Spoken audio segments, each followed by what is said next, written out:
زما عزتمندو الله جل جلاله زمن او ستاسو د دې جسم ذمہواری په من او تاسو باندې ایښې ده.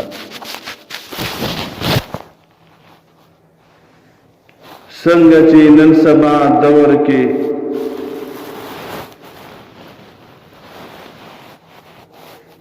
ګاډې وي او هغه پر انتقال داغي د پاره ګاډي ودرولي او وای چې دا ګاډي کم چاته څوک د ضرورت لپاره بوزي نو هغه بددي ګاډي د رنټه کاری چې کمی پیسې راځي د هغه نه علاوه د دې ګاډي با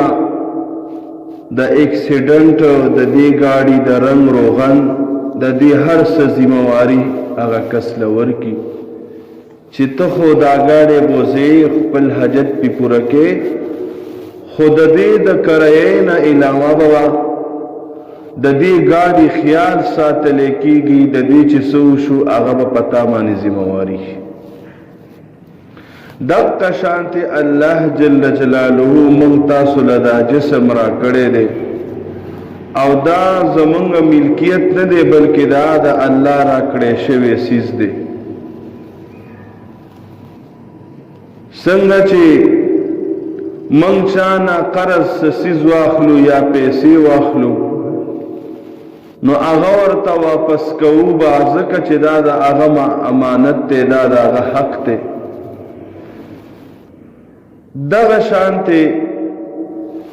دا زمون دا جسمم د الله د طرف نه مون سره یو امانت دی او قرض دی دا به زمون نه اخلي. نو په شریعت کې راځي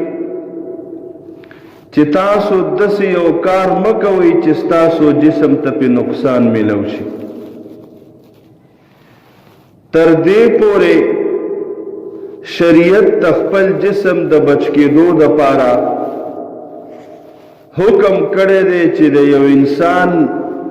د جان خطرې نو د کفر کلمه ویلی شي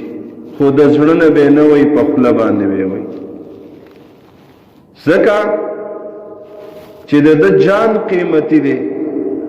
او دینم قیمتي دی دواړه نو کو دیو دی خلما نیوی او پزړنا اراده د کفر نه او پخلو لکه مثال کې یو سړی دی یو څوک دی وجنی یا د کافرانو يهوديانو عیسایانو هندوانو په لاس راغی ورته چې وجنم دی په دې ټکی چې ته مسلمان یو دی ورته دغه وخت کې وی چې زه مسلمان نیمه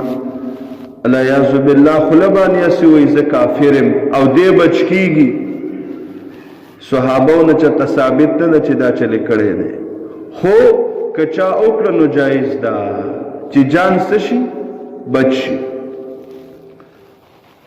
دغه شانتي ګوره مونږ ډېر قیمتي عبادت ته د الله د دې ډېر وعیدات راغلي دي خصوصا د جمع سره ادا کول. قران کې الله فرمایي ورکعوا مع الراکعين رکوع کوي د رکوع کوونکو سره نو د رکوع کوونکو نه مراد څه دی د جمع والا سره مونږ کوي نو د جمع د مونږ ډېر تاکید راغلی خو چې کله ستا د جسم خطر ده د دشمن یاره ده در سره که اوتم کې دې شي ما مړ کی نو شریعت کې ستا د جان بچ کېدو دپاره اجازت میلو شو چې کله د جان ځي نو کور کې مونځ وکړه جستا جسم بچی یا ډیر زیات تیز باران دی درا ورزیدو خطر دا بدن ته د تکلیف رسیدو خطر دا او ترانه کور کې د منځ کو شریعت کی اجازت ته چې ستا جان بچی. دا شانته یو سړی روزنی ولیدا او دې دمانی دومره حد بیماری رااله چې ډېر غورځيږي یا د مرګ خطر ده یا د بیماری د زیاتېدو خطر ده نو شریعت کې اجازه شته چې روزه ماته کمنی سا دې وروسته چې کله په صحت برابر شوي بې قضا راوګرځوه چې ستا جسم ته نقصان رسی الله خپل حکم کې څه کوي موږ سره اسانی کوي چې ستا جان بچ ولی جان قیمتي دی رسول الله صلی الله علیه وسلم زمانه ده یو صحابي رسول الله صلی الله علیه وسلم لراغه اور توی دا الله رسول صلی الله علیه وسلم پلان کې صحابي خو وفات شو وی سوا جواب وی جی آغا مانی غسل کول فرض شوی او ګرمي وبنوي یخي وبوي ډېر زیاتې بس مونږ ورته وی چې اوس په سکه مونږ هم د نزیو په دې ولامبه وی چې هغه په هغه یخ اوبو غسل کو دای د وجه نه بیمار شو بیا وفات شو رسول الله مبارک ورته او فرمایل چې دا خود په زور باندې ځان وفات کو ګوره تاسو ته دا پته نشته چې تیمم والے وی دغه وخت کې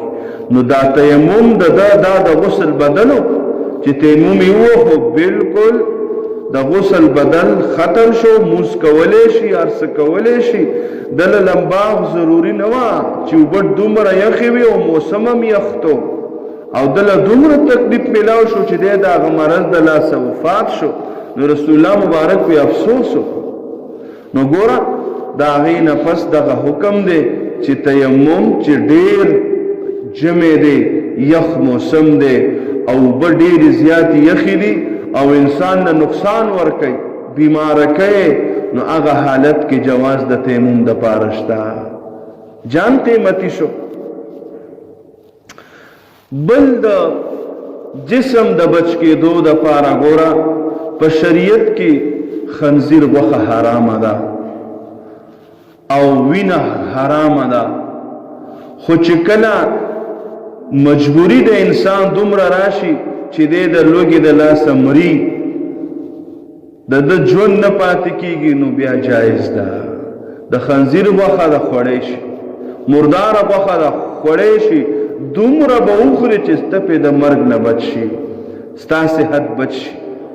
نو دا د څه دپاره چې جان قیمتي دی ګوره حرام سیز الله جل شانه د طرف نه پکې جایز والی راځي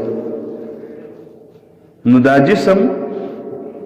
یو قیمتي او امانت والا رزق مونږ ته حکم اساني دغه رنګه نبی کریم صلی الله علیه وسلم د احد په جنگ کې دو زغره اچولې وي زغره ستو تاسو مونږ خو پیژنو دا زغره د اوسپنې یو جیکټ په اچو په خوا د غوی په زمانه کې چې دی معنی د توري او یا د غشي گزار لګي نو هغه غي سره تنبیږي نو جسم بچ کیږي نو د احد په ورځ باندې نبی علیہ الصلوۃ والسلام دو جیکټ اچولیو د اوسپنې واسکټونه یا بنینونه د اوسپنې او نور صحابه رضی الله عنهم یو اچولیو نو رسول الله مبارک ولی دعا چولیو د دې د پاره چولیو چې یرا رسول الله مبارک العیاذ بالله ولید یرا ور سره د یری د وجنه چولی نه د یری د وجنه نه دی چولی بلکې دی وجنه دوجه کټه واچول چې امت ته وخی چې ګوره د بدن حفاظت ضروری دی د جسم حفاظت سره ضروری دی کني د رسول الله مبارک صلی الله علیه وسلم په دغه احد کې ورته څومره تکلیفونه ملو شي غاښ مبارک شهید شوی ورکې نو په مخ مبارک باندې د کانو گزار نو لګیدلې نو د دې لپاره چې امت ته تعلیم دی چې ګوره د خپل جسم حفاظت پکې دیو جنا خودکشي په اسلام کې حرام ده ولی حرام ده چې دا جسم د الله امانت ته دا قیمتي سیز ده او ته دا سیزان دغه کې الوزه